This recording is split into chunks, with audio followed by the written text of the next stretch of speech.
வணக்கம். வீட்ல TV remote battery தீர்ந்து போனா உடனே என்ன பண்ணுவோம்? தூக்கி குப்பையில போட்டுருவோம், கரெக்ட்டா? ஆனா அப்படி தூக்கி போடுறதுக்கு முன்னாடி இத மறுபடியும் உயிர்ப்பிக்க முடியுமா அப்படின்னு எப்பதாவது நீங்க யோசிச்சு பார்த்திருக்கீங்களா? அதுவும் 1-2 நிமிஷத்துக்கு இல்லங்க, 1 மாசத்துக்கும் மேல. ஏதோ சயின்ஸ் ஃபிக்ஷன் படத்துல வர மாதிரி இருக்குல்ல? ஆனா இது வெறும் கதை இல்ல. செத்துப்போன பேட்டரிகளுக்குள்ள நடப்பதா சொல்லப்படுற ஒரு ரகசியமான அணு பரிமாற்றம், அதாவது அட்டாமிக் எக்ஸ்சேஞ்ச். இத பத்தின ஒரு வியக்கத்தக்க கோட்பாட்டை விளக்குறது தான் நம்மளோட இந்த தொகுப்பு. ஓகே, நேரடியா விஷயத்துக்குள்ளேயே போயிடலாம். யாரும் இத நம்ப மாட்டாங்க. ஆனா செத்துப்போன ஒரு பேட்டரிய 1 மாசம் வரைக்கும் கண்டிப்பா உயிர்ப்பிக்க முடியும். இது ஒரு ஆராய்ச்சியாளரோட வார்த்தைகள். கேட்கும்போதே ஆச்சரியமா இருக்குல்ல? ஏன்னா இது நம்ம சாதாரண எலக்ட்ரானிக்ஸ் விதிகளுக்கே முற்றிலும் முரணான ஒரு விஷயம். அவர் முன்வைக்கிற இந்த அதிர்ச்சியான, அதே சமயம் சுவாரஸ்யமான கூற்றத்தான் நாம இப்ப டீப்பா அனலைஸ் பண்ண போறோம். இந்த ஆச்சரியமான தேடல்ல நாம 4 முக்கியமான கட்டங்களை கடக்க போறோம். 1. பேட்டரி மர்மம். 2. கார்பன் மற்றும் நைட்ரஜன் கோட்பாடு. 3. உலோகச் சோதனைகள். மற்றும் 4வது எல்இடி சோதனைகள். சரி, முதல் பகுதிக்கு வரலாம். பேட்டரி மர்மம், அதாவது பேட்டரிக்குள்ள இருக்கிற அந்த கிராஃபைட் மர்மம். நம்ம வீட்ல அன்றாடம் பயன்படுத்துற எவ்ரிடே பேட்டரிகளை கவனிச்சிருக்கீங்களா? அதுக்கு நடுவுல ஒரு கருப்பான கிராஃபைட் குச்சி இருக்கும், கிட்டத்தட்ட பென்சில்ல இருக்கிற மாதிரி. இது 100 வருஷத்துக்கும் மேல பயன்பாட்டுல இருக்கிற ஒரு ரொம்ப பழைய தொழில்நுட்பம். இவர் என்ன பண்ணிருக்காருன்னா, சீன தயாரிப்பான சில ஜெல் பேட்டரிகளையும் சேர்த்து சோதனை பண்ணிருக்காரு. இவரோட முக்கியமான கருதுகோள் என்ன தெரியுமா?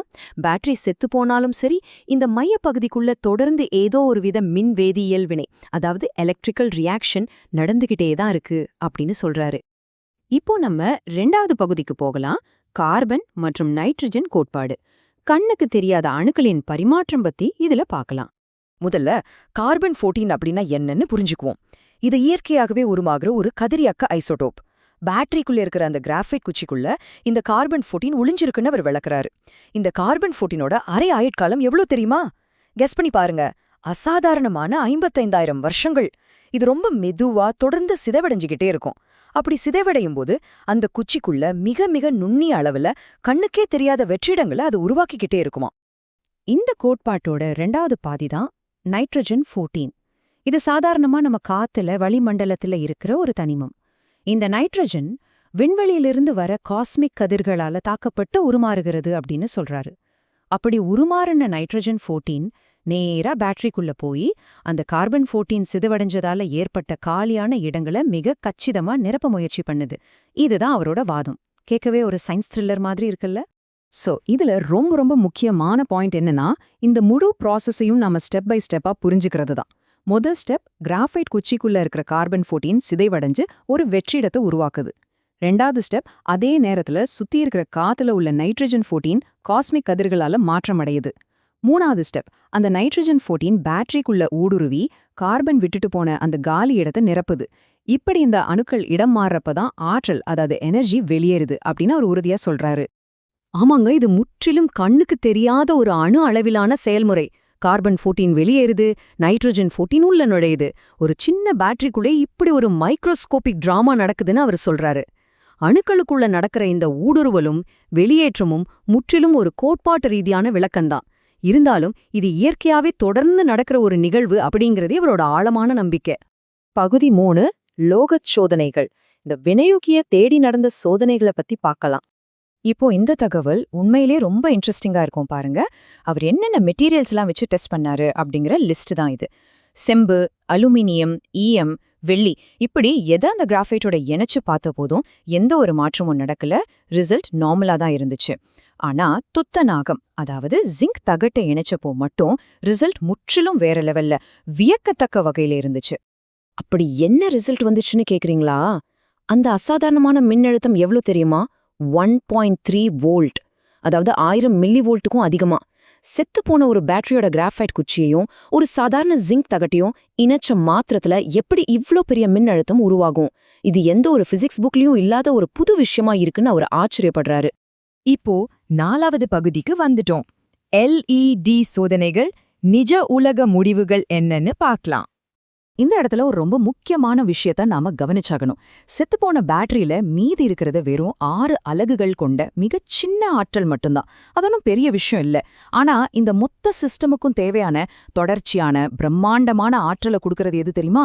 நம்ம காத்துல இருக்கிற அந்த நைட்ரஜன் தான். அதனால மின்சாரம் பேட்டரியில இருந்து வரல, காத்துல இருந்து நேரடியாக கிரகிக்கப்படுது அப்படிங்கிறது தான் இங்க அவர் சொல்ற மெயின் கான்செப்ட். இந்த கான்செப்ட பிராக்டிக்கலா நிரூபிக்க அவரோட பொண்ணு ஒரு சூப்பரான சோதனையை செஞ்சாங்க. செத்துப்போன ஒரு பேட்டரியோட மேல் பகுதியை மட்டும் பிரிச்சுட்டு உள்ள இருக்கிற ஜிங்க் மற்றும் கிராஃபைட்டை நேரா இணைச்சாங்க.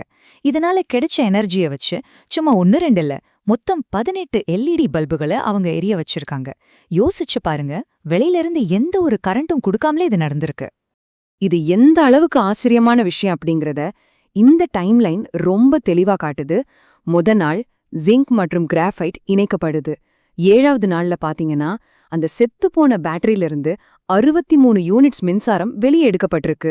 அது மட்டும் இல்ல, 10வது நாளிலும் அந்த 18 LED பல்புகள் எந்த தடையும் இல்லாம வெளிச்சம் கொடுத்துக்கிட்டே இருந்திருக்கு.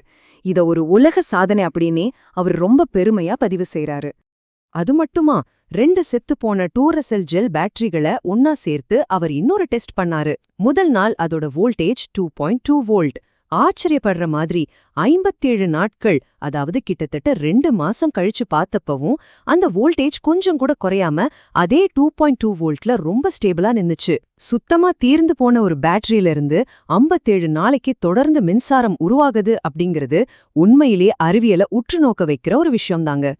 தன்னோட இந்த கண்டுபிடிப்ப அவர் எப்படி பாக்குறாரு அப்படிங்கறத இந்த மேற்கோள் நமக்கு காட்டுது.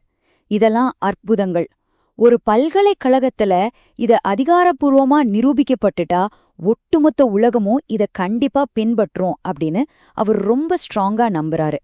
தன்னோட இந்த அணு பரிமாற்ற கோட்பாட்ட சயின்ஸ் உலகமும் ஒரு நாள் ஏத்துக்கும் அப்படிங்கிற முழு நம்பிக்கைய அவர் இதுல வெளிப்படுத்துறாரு. ஃபைனலா நம்ம ஒரு முக்கியமான கேள்விக்கு வந்து நிக்கிறோம். காத்துல இருக்கிற தனிமங்கள் உண்மையிலேயே சிதைவடைகிற கார்பன் குச்சிகளோட ரியாக்ட் ஆகி செத்துப்போன பேட்டரிகளுக்கும் மறுபடியும் உயிர் கொடுக்க முடியும் அப்படிங்கறது சாத்தியம்னா, நாமளே சுயமா உருவாக்குற மாற்று ஆற்றல் தொழில்நுட்பங்களோட எல்லைகள் தான் என்ன? சாதாரண மனுஷங்க வீட்ல செய்யறது போல சோதனைகள் தான் எதிர்காலத்துல நம்ம எனர்ஜி தேவைக்கான ஒரு பெரிய தீர்வா அமையுமா? கொஞ்சம் யோசிச்சு பாருங்க. இது போல இன்னொரு சுவாரஸ்யமான விளக்கத்தோட மீண்டும் உங்களை சந்திக்கிறேன்.